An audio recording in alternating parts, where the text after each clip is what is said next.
आज बाबा बता रहे हैं बाप दादा स्नेही बच्चों के रूहानी स्नेह की महफिल में आए। ऐसे रूहानी स्नेह की महफिल कल्प में सिर्फ एक बार कब लगती है? संगम पर। संगम पर ही होती है और किसी भी युग में रूहानी बाप और रूहानी बच्चों की ये महफिल नहीं होती। इस महफिल में आपने को इस महफिल में अपने आप को आप क्या समझते हो? आप बहुत अच्छी बात समझा रहे हैं। महफिल किसको कहेंगे? इंग्लिश में क्या कहते हैं इसको? पार्टी। पार्टी का मतलब क्या होता है? खुशी। और दूसरा ऑडियंस एंड स्पीकर। वो तो है, सभी पार्टी में ऑडियंस स्पीकर नहीं होता, खुशी होती है। और दूसरा मिलन होता है ना। पार्टी में आप कहाँ जाएंगे? सबके साथ तो नहीं मिलेंगे ना, कहाँ जाकर मिलेंगे? जो कोई स्पेशल हो। हाँ, जो जहाँ आपका कुछ संबंध हो उसको जाकर आप मिलते हो।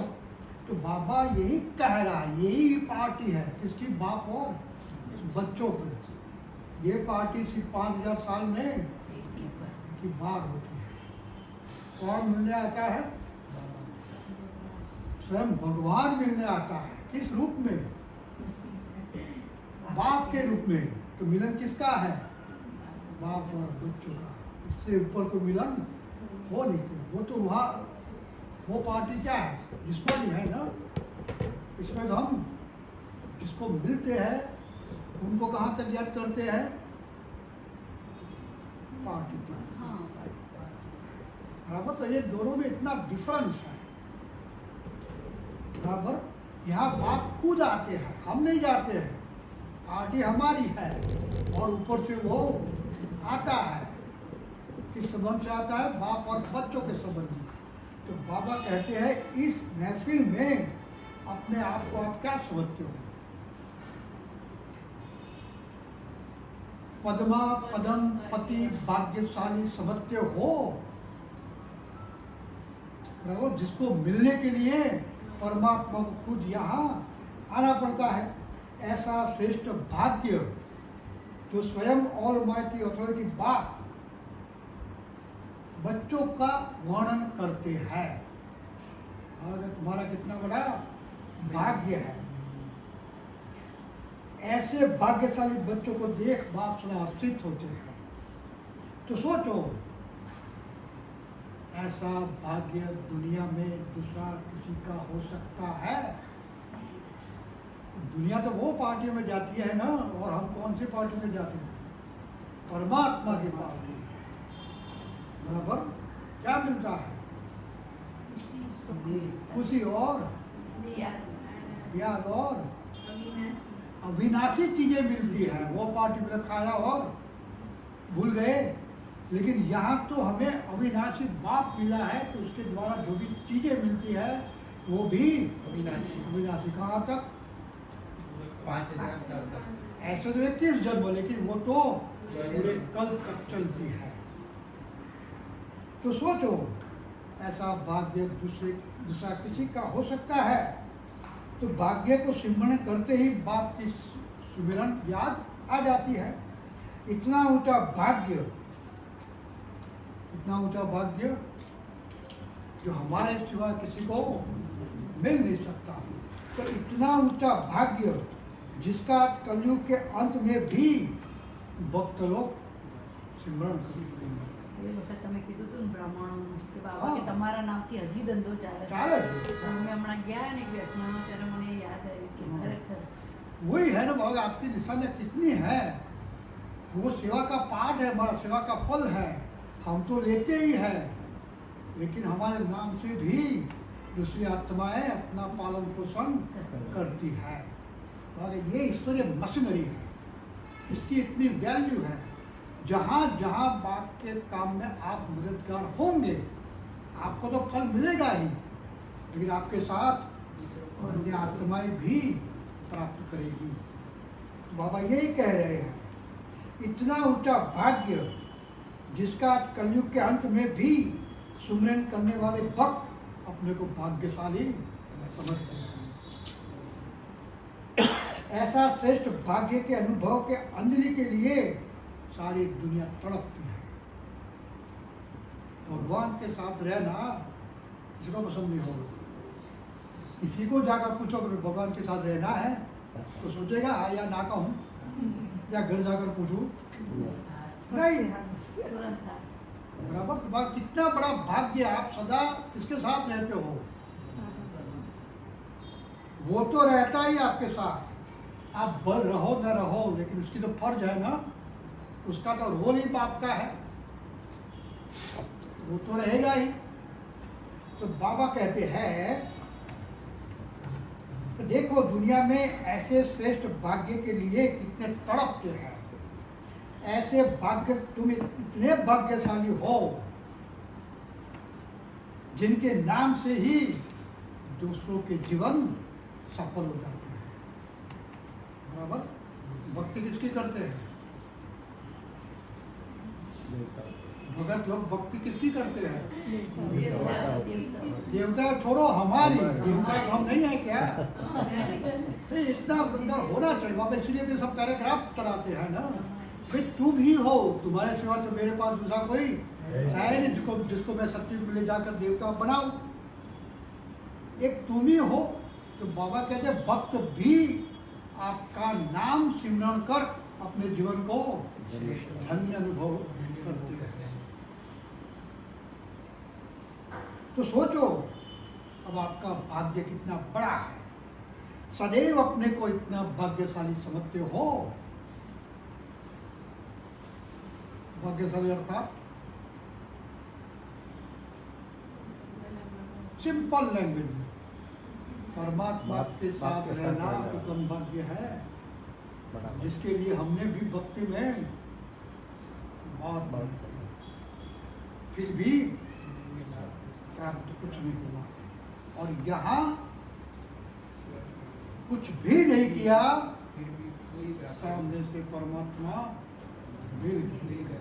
तो बाबा का इतना बड़ा भाग्य किसका हो सकता है?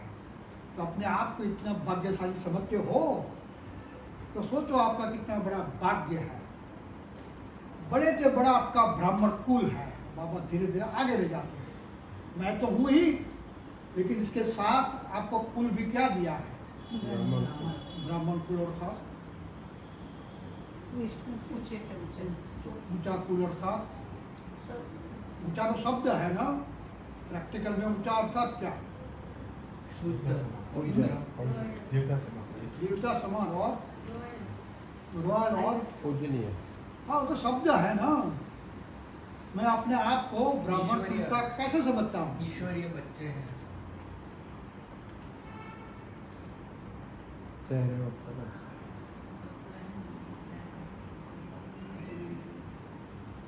मैं बाबा ने बोला उच्च से उच्च कुल है आपका, ब्राह्मण कुल। हाँ, संस्कार और शक्ति आपकी। तुम्हारे पास जो है दुनिया के किसी कुल में ये बातें नहीं है। बराबर, तो मैंने बाबा ने बोला मैं तो आया, आपका हाथ भी पकड़ा, लेकिन पकड़ने के बाद आपको कहाँ ले गया मैं? ऊंचे से ऊंचे कुल में। कौन सा कुल? ब्राह्मण कुल। तो ऐसे ब्राह्मण कुल के आप दीपक हो। कितना अच्छा शब्द यूज कर रहे हो हमारे लिए। कुल दीपक किसको कहते हैं? उनका नाम रोशन करने करने वाले। यहाँ किसका नाम रोशन करना है? तो मुझे दिन भर याद रहना चाहिए कि मेरा हर कर्म किसके साथ जुड़ा हुआ है? परमात्मा के साथ। तो दोनों रिजल्ट मिलेंगे, पॉजिटिव भी नेगेटिव। लेकिन ये बातें बुद्धि में होनी चाहिए। मेरा उच्च कुल है, बराबर। शादी ब्याह में इनको क्या देखते हैं? और पीछे से कुछ गड़बड़ हो जाए तो ये क्या कहते हैं? है नहीं, नसीब नहीं कहेंगे। क्या होता है? माया का नहीं, लौकिक में अच्छा कुल देखकर सब कुछ देखकर शादी भी की और पीछे कोई गड़बड़। बाकी तो बाद में कहेंगे ना, बाकी तो शब्द अंत में आता है। सभी जगह से कुछ भी हम कुछ नहीं कर सकते, लास्ट में कहाँ जाते हैं? इसके पहले तो संकल्प चलेंगे ना। हैं? हाँ, हम समझ नहीं पाए बाहर से कैसे दिखते थे, अंदर क्या निकला। हाँ, तो बाबा ये समझाना चाहते हैं कि भाई आपका कुल क्या है, कुल की कितनी इंपॉर्टेंस है, बराबर। आपके कुल के संस्कार क्या है, आपकी बोल, आपके कर्म, आपका देखना, आपका सोचना, बराबर। हर कर्म किसके आधार पर है? कुल के आधार पर। परमात्मा के आधार पर। परमात्मा के आधार परमात्मा हमें स्वयं सिखाते हैं क्या क्या सुबह शाम तक करना है। इस आधार पर हम सब क्या है? कुल दीपक। कुल के दीपक अर्थात सदा अपनी स्मृति की ज्योति से ब्राह्मण कुल का नाम रोशन करने वाले, ऐसे अपने आप को कुल दीपक समझते हो। सदा स्मृति की ज्योति जगी हुई रहती है, और यही बताया जो मैंने बताया, सदा याद रहता है कर्म करते समय मेरा कुल क्या है, मेरा जन्मदाता कौन है, किसके घर पर मैंने ये अलौकिक जन्म दिया है। इसलिए कौन सा जन्म है ये? एक जन्म में बीज जिसको कहते हैं, एक जन्म में दो जन्म है ना। पुराना जन्म तो नए जन्म में नया कुल, नया संसार, नया बाप, सब कुछ प्राप्ति भी नहीं है। वहां थे तो क्या प्राप्ति समझते थे जीवन के लिए, और यहाँ आने के बाद हम क्या समझते हैं? तो सदा स्मृति की ज्योति जगी हुई रहती है या दिन भर बुझ जाती है? यहाँ इम्पोर्टेंट।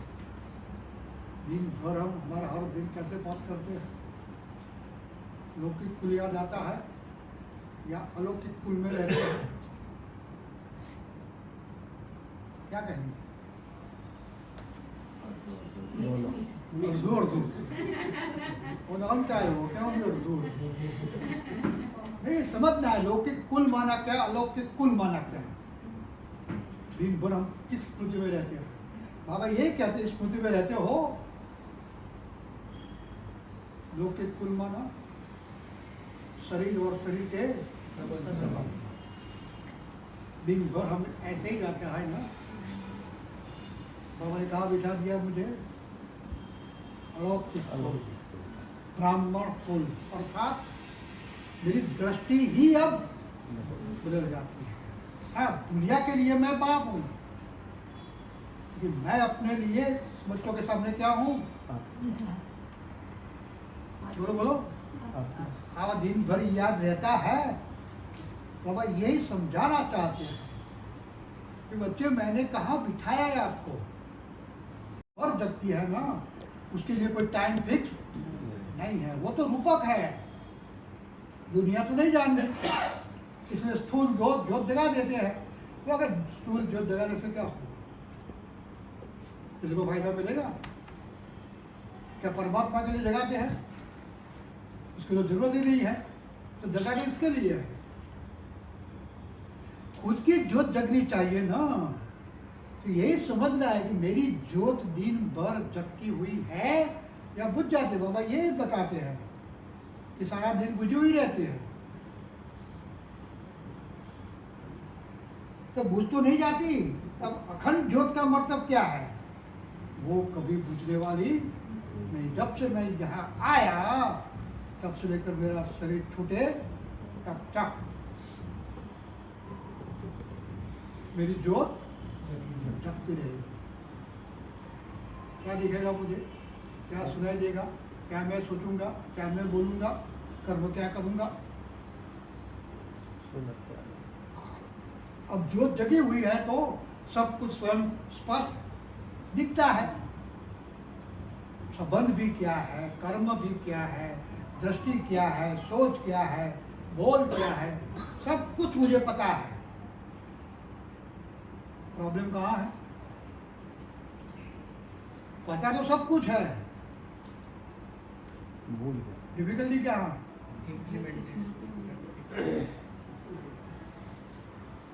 मुझे ज्ञान का पता नहीं, ऐसा नहीं है। काफी कुछ सब बातें बुद्धि में है, लेकिन बातें आगे क्यों नहीं जाती? हाँ?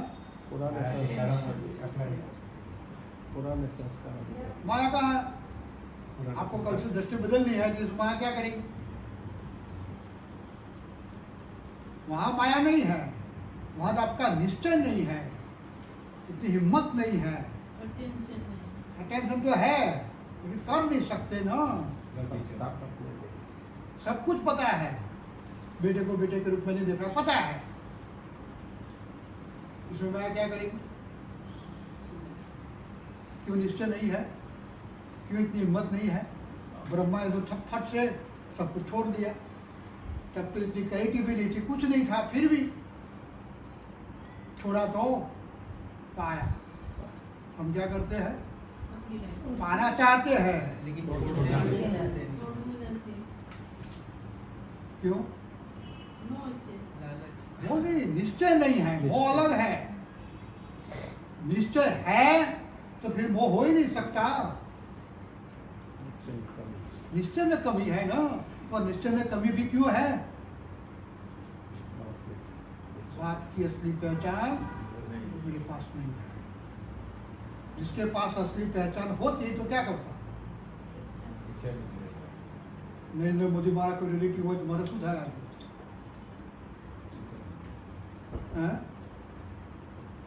फिर क्या होगा मेरा?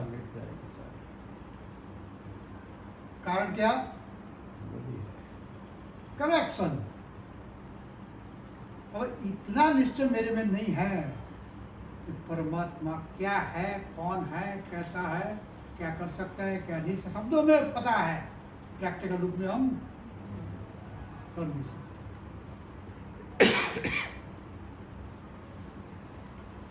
तो आगे बच्चों की क्या क्या महिमा है जिस आधार पर इतने महान बनते हैं। बाप तो बैठकर बच्चों की इस महिमा को देख रहे हैं। आप सब अपने 3 स्वरूपों की महिमा को जानते हो। तो बाबा एक के बाद एक बताएंगे। पहला है अनादि स्वरूप की महिमा। पहली है अनादि स्वरूप की महिमा। दूसरी है वर्तमान ब्राह्मण जीवन की महिमा। और तीसरी है भविष्य आदि स्वरूप की महिमा। बराबर? 3 स्वरूप में बाबा का आपकी महिमा है। आदि स्वरूप माना वो सत्युग की जीवन मेरा। अब आदि स्वरूप की महिमा तो अभी तक चल रही है। आप तो जन्म लेकर वापस भी यहाँ आ गए, फिर भी वो आपका स्वरूप की महिमा आज भी हो रही है। तो आदि स्वरूप की महिमा तो अभी तक भक्त भी गा रहे हैं। किस रूप में? सर्वगुण संपन्न, 16 कला संपूर्ण, संपूर्ण निर्विकारी, मर्यादा पुरुषोत्तम आदि आदि।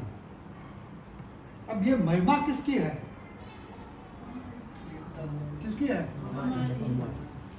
हम तो कहा थे वो स्वरूप में जो भक्त हमें देखते हैं वो स्वरूप तो हमारा आदि में था, और आज भी वो याद कर रहे हैं। बराबर? हमारा गुणगान भी गा रहे हैं। दिन भर हमें इस स्वरूप की याद आती है। वो तो बेचारा गया ही नहीं है वो स्वरूप में। हम तो वो स्वरूप में जाकर आए हैं, फिर भी हमें याद रहता है। किसी ने कुछ बोला, कौन सा स्वरूप याद आता है? कलयुगी। ज्वाला। बाबा इसलिए बता रहे हैं, पहले अपने आदि स्वरूप को पहचानो कि आप ओरिजिनल क्या थे। नहीं पहचान मिलती है तो दुनिया में जाकर देखो बेचारे भगत आपके स्वरूप के आगे क्या क्या करते हैं, और आप खुद कौन से स्वरूप में जीते हैं।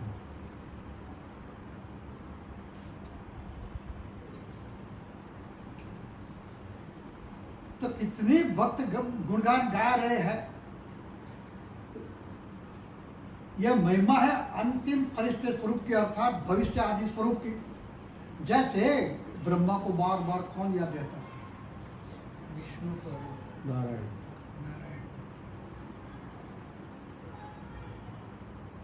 विष्णु तो भक्ति में थे तब इतना रखते थे। कृष्ण का स्वरूप, छोटे बच्चे कृष्ण का स्वरूप, बाबा को पता था कि मैं यही बनने वाला हूँ। इसी खुशी में नाचते थे। ये याद रहता है दिन भर, और एक सेकंड, एक मिनट के लिए भी क्यों नहीं याद रहता? कारण क्या है इसका पीछे? क्या लॉजिक है? हाँ, सुना सब कुछ हमने, निश्चय। समझा भी सही, मैथमेटिक्स भी हमें परफेक्ट लगा, फिर भी बुद्धि में क्यों नहीं आता है?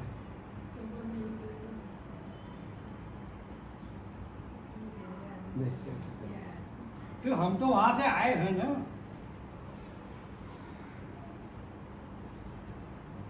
कोई जगह घूमने गए, कोई बात करता है, तुरंत हमारी बुद्धि वहां चली जाती है।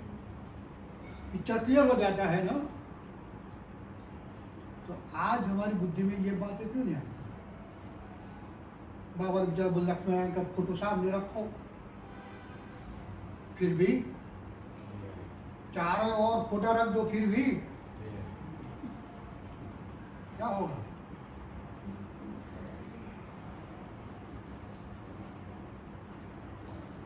बाबा ने कुछ बताते नहीं है, बाबा छोड़ देंगे हमारे ऊपर। वो बहुत होशियार है। याद क्यों दिलाते हैं हमें? क्योंकि हम इस स्मृति में रहते नहीं है, तब उसको बोलना पड़ता है ना। रहने पर रहते तो बोलते नहीं, तो याद दिलाते हैं। महिमा तो करते हैं हमारे स्वरूप की, लेकिन इसके पीछे का राज क्या है? बच्चे दिन प्रतिदिन अपने स्वरूप को भूलते जाते हैं। कौन सा स्वरूप याद आता है? इसीलिए आगे बाबा ने बोला ना कि आपकी ज्योत जगती रहती है दिन भर। क्या दिखाई देता है? क्या मेरा स्वरूप था? वही आत्मा आज मेरे पास है। हाँ, शरीर कोई भी हो, शरीर की कोई वैल्यू है ही नहीं। आत्मा छूट गई, शरीर तो जल जाएगा। तो आत्मा तो वही है ना, घूम फिर कर इधर आई है इस शरीर में, अंत के शरीर में। अब सोचो क्यों याद नहीं रहता? दिन भर हमारी एक्टिविटी क्या होती है? हाँ, दिन भर बुद्धि कहाँ रहती है? बुद्धि जाएगी तो पिक्चर क्लियर होगा। बुद्धि जाएगी नहीं तो इसे बाबा बार बार क्या कहते हैं? हाँ, हर स्वरूप को याद करो। हम कैसे याद करते हैं? फटाफट शब्दों माने रिपीटेड। हाँ, तो यही करते हैं ना, लेकिन कर्मों में किया कभी? सुबह उठे कौन से स्वरूप में? अनादि स्वरूप में। बहुत अच्छा। अनादि स्वरूप में उठते तो समझ जाएगा, आ जाएगा कल। ये रोज अपने आप को समझाना है और समझना भी है। एक दिन का खेल नहीं है ये। लंबे काल तक फुर्सत करेंगे, जाकर थोड़ा सा प्रैक्टिकल कर सकेंगे। इसलिए बाबा बार बार समय पर इशारा देते हैं ना। उसको भी पता है मैं जो बोलता हूँ बच्चों के लिए करना इतना सहज नहीं है, क्योंकि चारों ओर क्या है? इसलिए बाबा ने 14 साल भट्टी लगाई। क्यों? डिस्कनेक्ट करने से लिए, यहाँ से डिस्कनेक्ट होंगे तो यहाँ का कनेक्शन हो सकेगा। बाबा ने बोला आगे भी अंत में यही होगा, अंत में भी ये समय होगा, अंत में भी ये भट्टी लगेगी। और भट्टी का अंत कैसा होगा? बाप और बच्चे एक साथ यहाँ से चले जाएंगे। लेकिन वो समय तक मुझे आगे है। सबकी भट्टी नहीं लगी थी। कितनी आत्माएं आई थी भट्टी में 14 साल की? 300 यहाँ भी ये है। तो बाबा ये बताना चाहते हैं भी अपने स्वरूप की स्मृति में तो रहो। ड्रेस नहीं पहनना है देवता वाला, बंधन के बैठना नहीं है। लेकिन कर्म करते समय तो मुझे दूसरों के सामने दिखूं,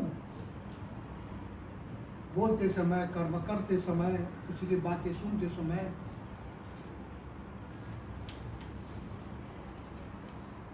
अब आगे आदि स्वरूप की महिमा क्या है? जो बाप की महिमा वो आपकी महिमा। बाप भी कैसा है? निराकार। बाबर हम भी यहाँ कौन है? निराकार आत्मा। तो आदि स्वरूप की महिमा, जो बाप की महिमा, स्वाप की महिमा, अर्थात आप मास्टर हो, मास्टर सर्वशक्तिवान हो, मास्टर नॉलेजफुल हो, मास्टर ब्लिसफुल हो, मास्टर पीसफुल हो, मास्टर शांति के सागर। जो मेरे गुण है वो सब आपके भी गुण है। बराबर? बाबा ने फट 5 लाइनें बता दी। मैं सच में मास्टर हूँ। किस में? बाबा ने कितने में? सर्वशक्तिवान, ज्ञान का सागर, दया का सागर, शांति का सागर।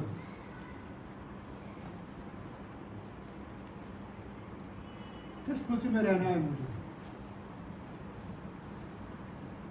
वो मेरा स्वरूप है ना, मेरा अनादि स्वरूप है। अब आगे वर्तमान समय में कौन सा स्वरूप है?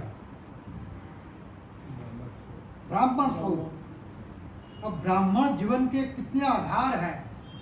आप बहुत अच्छा समझा रहे हैं। ब्राह्मण जीवन के मुख्य 4 आधार है। बहुत अच्छे से समझना।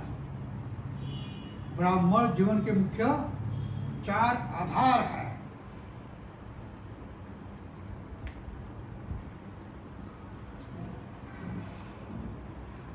पढ़ने और पढ़ाने वाले को भी ब्राह्मण कहा जाता है।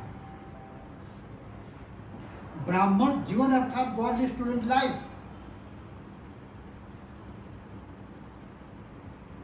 ब्राह्मण जीवन अर्थात गॉडली स्टूडेंट लाइफ। अब पहला आधार है परमात्मा ज्ञानी।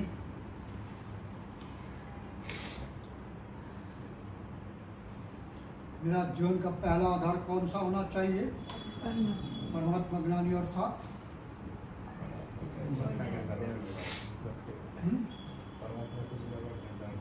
ज्ञान। और ज्ञानी तो मैं हूं, मैं तो कम ज्ञानी तो दुनिया में सब अपने को क्या समझते हैं? चाहे मजदूर हो चाहे बंगले वाला हो। लेकिन हम कौन से हैं? वो दुनिया वाला ज्ञान मेरे पास नहीं है। मेरे पास तो कौन सा ज्ञान है? परमात्मा ज्ञान। और दोनों में डिफरेंस क्या है? सारा दिन मेरी बुद्धि में परमात्मा ज्ञान रहता है या दुनिया का ज्ञान रहता है? कौन सा ज्ञान रहता है? दोनों थोड़ा। ये बाबा जीवन के 4 आधार है आपका। पहला ही आधार है परमात्मा ज्ञान। मेरा दिन परमात्मा ज्ञान के आधार पर जाता है। मैं जो भी कर्म करता हूं या कर्म क्षेत्र पर जाकर करता हूँ, ये परमात्मा ज्ञान के आधार पर है। मेरी दृष्टि, मेरी सोच, मेरे बोल, मेरे संबंध किस आधार पर है? वही मेरा जीवन है ना। जीवन में दूसरा है क्या? मेरा खाना पीना परमात्मा ज्ञान के आधार पर है। उठना बैठना रहना चलना फिरना सब किस आधार पर है? तो आप बहुत अच्छा समझा रहे हैं। पहला आधार है परमात्मा ज्ञान, अब दूसरा है राजयोगी।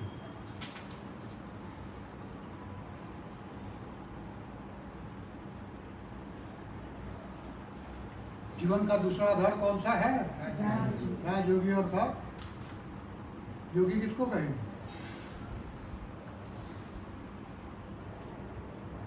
किसका योग हम्म? किसका योग परमात्मा के साथ है?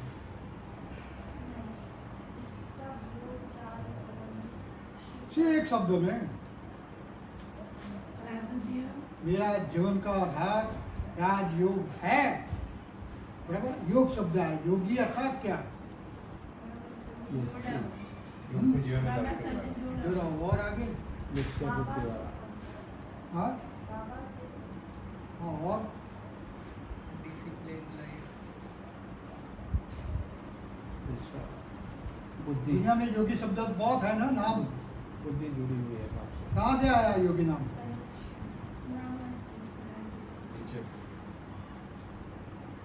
आया कहाँ से नाम ये? शांति के लिए योग। त्याग। त्याग।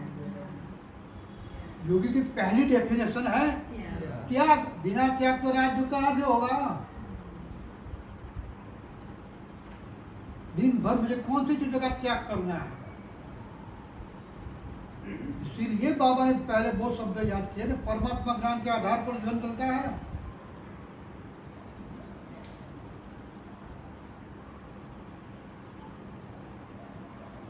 ये राजयोगी बनना है ना, योगी नहीं। बाबा तो कहते हैं राजयोगी। अब योगी नहीं बन सकता।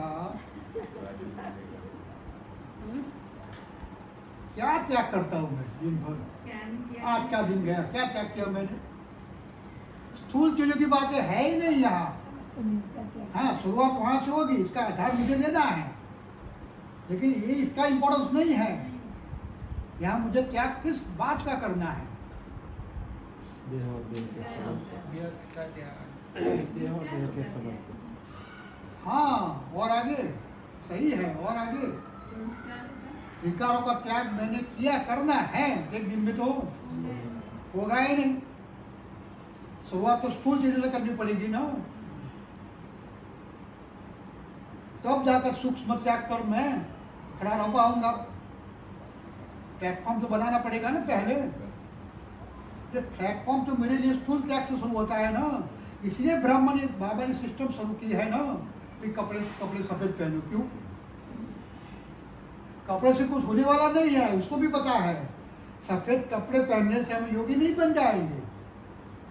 कपड़ों को त्याग। सिर्फ बाहर का खाना खाने से हम योगी नहीं बन जाएंगे, लेकिन योगी जीवन की शुरुआत का प्लेटफॉर्म तो मुझे बनाना पड़ेगा। वो स्थूल चीजों से शुरू होगा। सफेद कपड़े पहनना अर्थात दृष्टि को आकर्षण से मुक्त करना। उसका भाव तो ये है ना। सभी सफेद वाले होंगे तो क्या होगा? कोई किसी की ओर देखेगा? क्यों? और लगन में मैरिज में जाकर क्या होता है?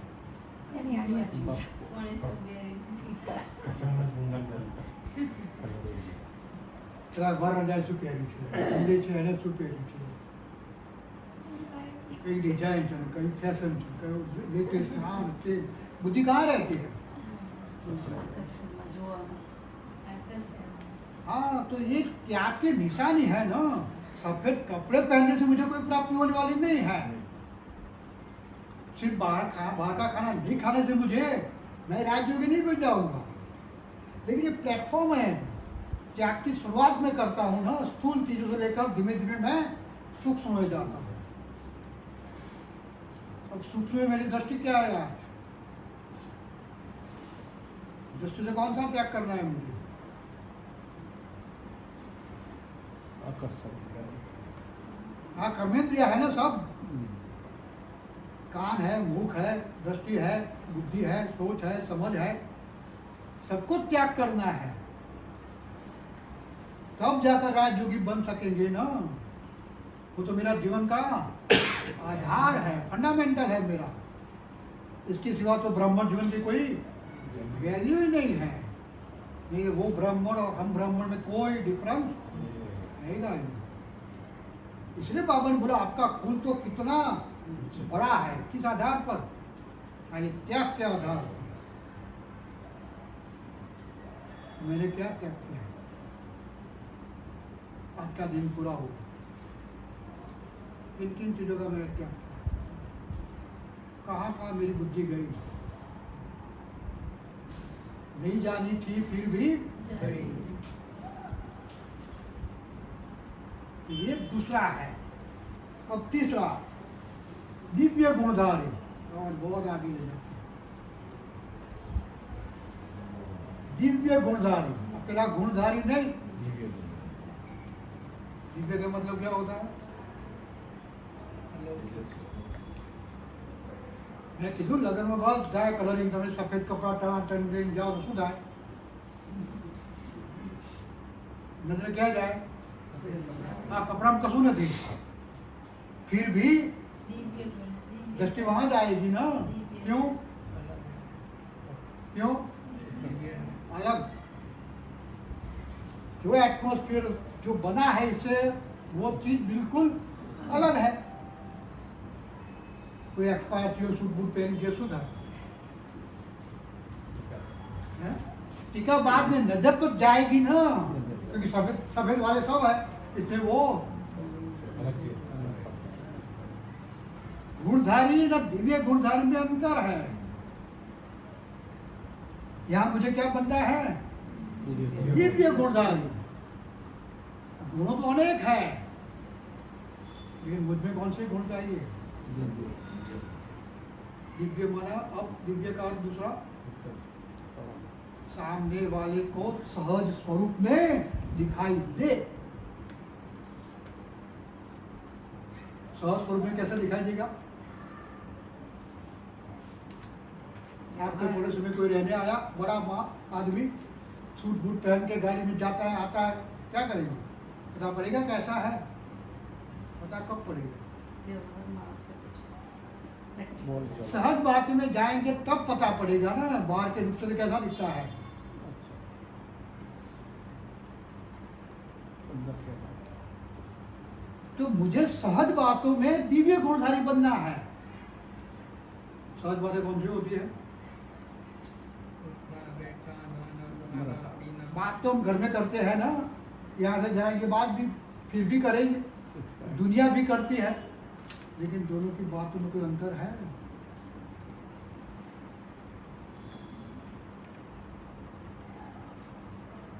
मैं जो बातचीत करता हूँ किस रूप में है?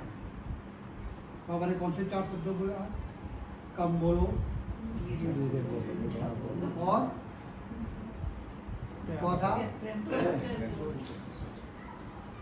अब मैं सहज बातें, कुछ दूसरी बातें अलग नहीं करनी है, रेगुलर 4 बातें आती है अंदर। स्लोगन लिखने के लिए बाबा ने दिया है। हाँ, ये ज्ञान बाबा इसीलिए कहते हैं कि बहुत हुई है, शब्दों में सहज है बराबर, लेकिन उसकी गुह्य का मुझे पता होनी चाहिए। अब मुझे दिव्य गुणधारी बनना है तो सहज बातों में बनना है ना। मुझे रहना किसके साथ है? जो मेरी आत्माएं है साथ रहने वाली, वहां ही दिव्य गुणधारी दिखना चाहिए ना। मैं दुनिया से कोई ये अलग है, मेरी बोलने का ढंग अलग, सोचने का, दृष्टि का, मुख का, चाल चलन, बाबा हर प्रकार से बताते हैं ना। देवता हंसते भी कैसे है? स्माइल, नो टोन, कोई आवाज नहीं। ये सब क्या है? ये दिव्य गुण का दर्शन कराते हैं। खाना भी कैसे है? बाबा ने सब कुछ बताया है, कोई बात बाकी बाबा ने रखी ही नहीं है। लेकिन हम गुण शब्द आते हैं, कहाँ अटक जाते हैं? हाँ वो तो है ही, लेकिन ये सहज बातें जो है वहाँ क्या रिफ्लेक्शन होता है मेरा, वहाँ अटेंशन होगा तो वो गुण ऑटोमेटिकली मुझ में आते जाएंगे। और लास्ट है, बहुत अच्छा है, विश्व सेवाधारी। मेरा जीवन का आधार क्या है? विश्व की सेवा करना।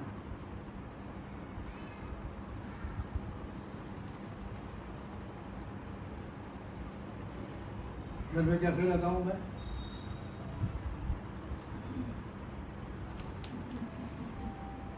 सुबह उठते ही अपने आप को समझती हूँ मैं सेवाधारी हूँ?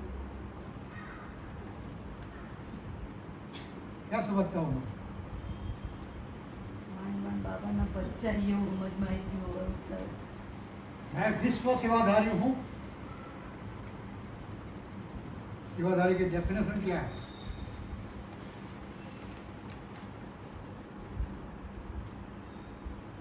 हाजिर बोलाए तो વિશ્વાસ કલ્પના. सिंपल सादी भाषा में, અપેક્ષા વગર. अपेक्षा वगैरह और ना सही है। સ્વામીવાદને જે જોઈતું હોય એ ये आपको પછી सब सही है।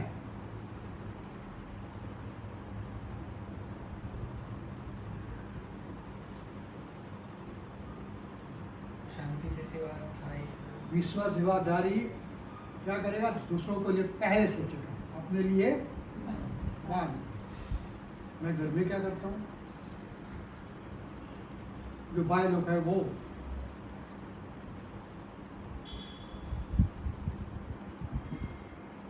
हमारे चर्च टाइम से चार्ज हुई है, वहाँ विश्व सेवाधारी अर्थात हमने पूछा कभी किसी को, आपने पी नहीं? आपने पी नहीं? ये शब्द भी मुख से निकलता है, ये क्या दर्शाता है? सेवा भाव। करना कुछ नहीं है, मुझे बनाकर देनी भी नहीं है।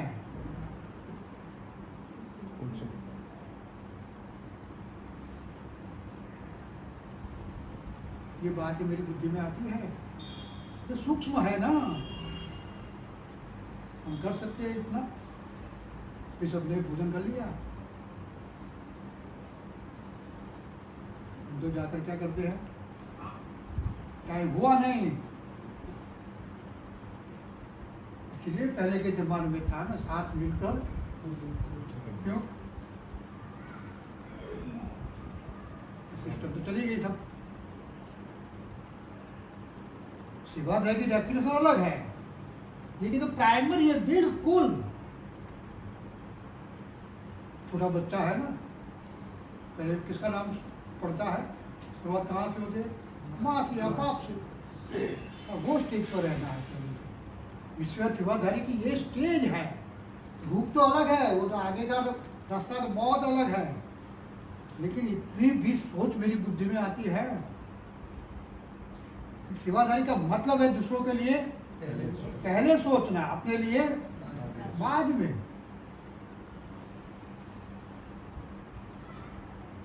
अब दूसरों के लिए क्या सोचेंगे हम? अपना एक घर है, आसपास रहने वाली भी आत्मा वही है, तो इसके लिए क्या रोज सोचना? मेरी बुद्धि में ये आएगा ना, तो क्या बाबा आपको दूसरी जगह ले जाएंगे सेवाधारी बनाने के लिए? वहाँ ही मुझे बनना है ना। ऐसी तो बहुत सूक्ष्म बातें हैं, मैं तो एक एग्जाम्पल दे रहा हूँ।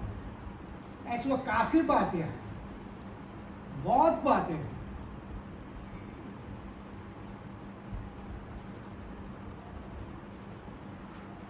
और सेवाधारी की कोई लिमिटेशन नहीं होती।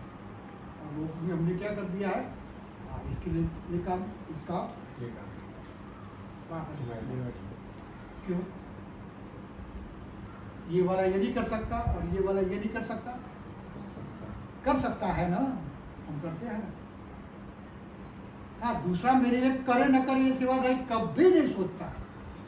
मैं जिस स्वरूप में हूँ, जिस स्थान पर हूँ, उससे मैं इस आधार पर मैं क्या क्या कर सकता हूँ, अपने आप को ऑफर करता हूँ। कपड़ा सूखा हुआ है, कौन है? माता है। भाई करेगा क्या होगा? डाउन हो जाएगा, क्वालिटी कम हो जाएगी, क्या बढ़ेगी, क्या होगा? बड़े असल भी डाउन। आज बोलो कहते शू करो तुम्हें? सेवाधारी किसको कहते हैं?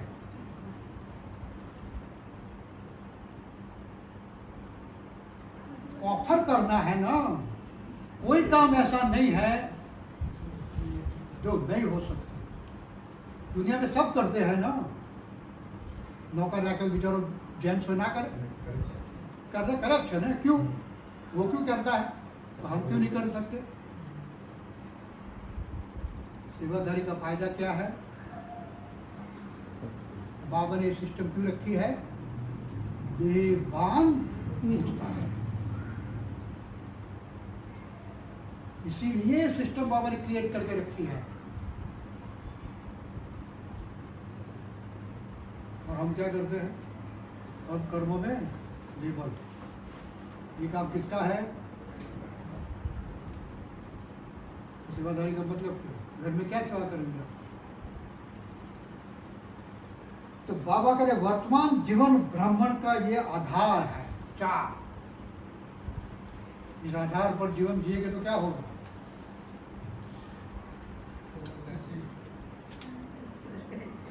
क्या होगा? माथा इन पर सरकार की यही होगा ना। बुद्धि में ये आता है ना। क्यों ये सोचते हैं? हम जो करते हैं बाबा सेकंड बाय सेकंड देखता रहता है। हमारे से ज्यादा बुद्धि तो किसमें है? हम क्यों अपनी बुद्धि लगाए? लेकिन हाँ तो हम है? लेकिन ये करना है, प्रैक्टिकल में करना पड़ता है। ये सेवाधारी का प्राइमरी स्टेज है ना। यहाँ किया होगा तो आगे की बातें तो बहुत बड़ी होती है ना। हाँ, चिरोड़ा में आया था, हाथ में बुलाता ना। जमया पची जरूर क्या हो? हम चार थे। कितने? चार। ओनली 4। 2:45 बजे निकले। क्यों? सब सेवाधारी थे ना, ब्राह्मण अर्थात सेवाधारी। क्यों? नुकसान किसी का नहीं है। हम लोग के हमारा तो फायदा ही है ना। तो ये सेवा का अर्थ है। हम निकल जाएंगे, कोई बोलने वाला था नहीं। हमारे साथ भी आए थे, वो भी निकल गए। सबकी सोच अलग, ज्ञान सबके पास अलग अलग रूप से होता है। हाँ, कई कहने वाले थे ये तो सेंटर वाले की ड्यूटी है, हमारा काम तो परोसने का था, वो खत्म हो गया। हाँ सही है, लेकिन मैं कौन हूँ? हाँ, वहां पता पड़ता है सेवाधारी अर्थात क्या। बाबा ने इसलिए बोला ना, बेहद शब्द किस लिए है? हम समझते ही नहीं बेहद माना क्या। आपको कोई हद रखनी ही नहीं है ना। कोई करे न करे, मुझे चांस लेना है, मेरे सामने से मिलता है। तो ये बातें बुद्धि में होनी चाहिए। बाबा कुछ करेगा नहीं, कोई बोलेगा नहीं, नहीं किया तो भी कुछ नहीं बोलेगा, आपने किया तो भी कुछ नहीं बोलेगा, लेकिन हिसाब तो होगा। किसका काम था ये? हाँ, कोई चिलोड़ा सेंटर वाले का काम नहीं था। आप किसके लिए आए थे? ब्रह्मा कुमारी के बैनर के नीचे सब होता है ना। हाँ, नीचे तो निमित्त कोई भी बने, इसे मुझे कोई लेना देना नहीं है। तो सेवाधारी की डेफिनेशन तो बहुत गुह्य है। लेकिन मुझे तो विश्व सेवाधारी बनना है। तो विश्व को छोड़ो, जो मेरे आसपास आता है, मेरे सामने आ रहा है, इसमें तो मैं 100% इन्वॉल्व हूँ। बाबा तो ये दिखेगा ना, तुम करेंगे तो बाबा आगे आपको उठाएगा। तुम यहाँ से ही पाँव पीछे करेंगे तो वो क्या करेगा? वो तो दरवाजा आपने ही बंद किया। सेवा तो किसी भी रूप में हो सकती है ना, लेकिन मैं अपने आप को कौन सी दृष्टि से वहां ले जाता हूं, और वहां जाकर जो भी सीन हो इसमें है मेरे सामने, इसमें मैं क्या सोचता हूँ, हाँ दूसरा कोई भी सोचे, किसी भी रूप में सोचे, मुझे इससे कोई बड़ा विचित्र था। दो दीवार थी, एक दीवार कूद कर जाना, दूसरी दीवार कूद कर गए तो तभी तो हम किचन में जा सकते। डायरेक्ट तो रास्ता था ही नहीं।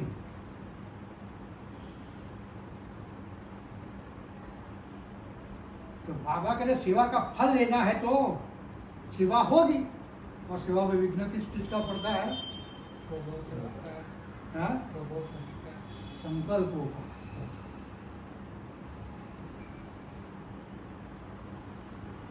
हाँ, हर एक के संकल्प अलग अलग करेंगे। जिसको जितनी प्राप्ति करनी होगी उस अनुसार उसके संकल्प क्रिएट होंगे। तो बाबा वही देखता है ना, आप लिमिट में आते जाएंगे तो बाप भी नहीं। तो अपना घर लगा अपना काम को ना बताइए, अपने खबरों में आकर से कोई जना बताओ सोने काम बिहार बताओ जसो, बाबा भी क्या करें? उसको ही सेवा का पाठ मिलेगा ना। सेवा नहीं है ऐसा भी नहीं है, हर सेकंड मेरे सामने सेवा है ही, लेकिन मैं कैसे रूप में चलता हूं। बाबा तो कहीं भी निमित्त बनाकर आपको भेज देगा।